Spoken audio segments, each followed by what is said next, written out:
ವಿಧಿಯಾಟ ನಿಜಕ್ಕೂ ಕೂಡ ಬಹಳ ವಿಚಿತ್ರ ಮತ್ತು ಕ್ರೂರವಾದದ್ದು. ಒಂದೇ ಜಾಗದಲ್ಲಿ ಒಂದೇ ಕುಟುಂಬದ ಇಬ್ಬರಿಗೆ ಕೆಲವೇ ನಿಮಿಷಗಳ ಅಂತರದಲ್ಲಿ ಅಪಘಾತ ಸಂಭವಿಸಿದ್ರೆ ಅದನ್ನ ಏನನ್ಬೇಕು? ಹಾಸನ ಜಿಲ್ಲೆಯ ಸಕಲೇಶಪುರದಲ್ಲಿ ಇಂತಹದೊಂದು ಎದೆ ಜರುಗಿಸುವ, ಮನಸ್ಸು ಕುಲುಕುವ ಘಟನೆ ನಡೆದಿದೆ. ಅಜ್ಜನಿಗೆ ಅಪಘಾತವಾಗಿದೆ ಅಂತ ಓಡಿ ಬಂದ 16 ವರ್ಷದ ಮುಗ್ಧ ಬಾಲಕನಿಗೆ ಅಲ್ಲಿ ಕಾದಿದ್ದ ಘೋರ ದುರಂತ. ಏನಿದು ಕಣ್ಣೀರು ತರಿಸುವ ಕಥೆ? ಇಲ್ಲಿದೆ ನೋಡಿ. ನಿಮಗೂ ಗೊತ್ತು, ರಸ್ತೆಯಲ್ಲಿ ಅಪಘಾತ ನಡೆದಾಗ ನಾವೆಲ್ಲರೂ ಸಹಾಯವನ್ನ ಮಾಡೋಕೆ ಅಥವಾ ಏನಾಯ್ತು ಅಂತ ನೋಡೋಕೆ ಓಡ್ತೀವಿ. ಹಾಸನ ಜಿಲ್ಲೆಯ ಸಕಲೇಶಪುರ ತಾಲೂಕಿನ ಬಾಳೆಗದ್ದೆ ಗ್ರಾಮದ ಬಳಿ 16 ವರ್ಷದ ಭವಿಷ್ ಅನ್ನೋ ಹುಡುಗ ಕೂಡ ಇದೇ ರೀತಿ ಬಂದಿದ್ದ. ಭವಿಷ್ನ ತಾತನಿಗೆ ಅದೇ ರಸ್ತೆಯಲ್ಲಿ ರೋಡ್ ಆಕ್ಸಿಡೆಂಟ್ ಆಗಿತ್ತು. ಗಾಯಗೊಂಡಿದ್ದ ತಾತನನ್ನ ಆಸ್ಪತ್ರೆಗೆ ಸೇರಿಸೋಕೆ ಆಂಬ್ಯುಲೆನ್ಸ್ ಸ್ಥಳಕ್ಕೆ ಬಂದಿತ್ತು.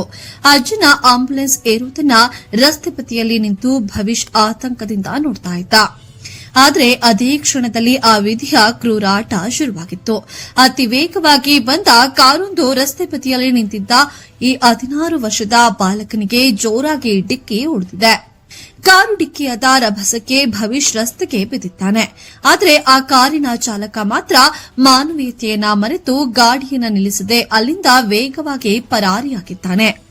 ಸದ್ಯ ತೀವ್ರವಾಗಿ ಗಾಯಗೊಂಡಿರುವ ಭವಿಷ್ ಹಾಸನದ ಖಾಸಗಿ ಆಸ್ಪತ್ರೆಯ ಐಸಿಯುನಲ್ಲಿ ಸಾವು ಬದುಕಿನ ಮಧ್ಯ ಹೋರಾಟವನ್ನ ನಡೆಸುತ್ತಿದ್ದಾನೆ. ಈ ಇಡೀ ಭೀಕರ ಘಟನೆ ಹತ್ತಿರದ ಸಿಸಿಟಿವಿ ಕ್ಯಾಮೆರಾದಲ್ಲಿ ಸೆರೆಯಾಗಿದೆ.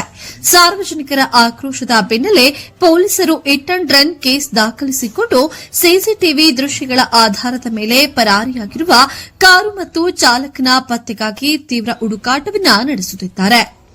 ರಸ್ತೆಯಲ್ಲಿ ವಾಹನ ಚಲಾಯಿಸುವಾಗ ಜವಾಬ್ದಾರಿ ಅನ್ನೋದು ಬಹಳ ಮುಖ್ಯ. ಅಪಘಾತಗಳು ಅನಿರೀಕ್ಷಿತವಾಗಿ ನಡೆಯಬಹುದು.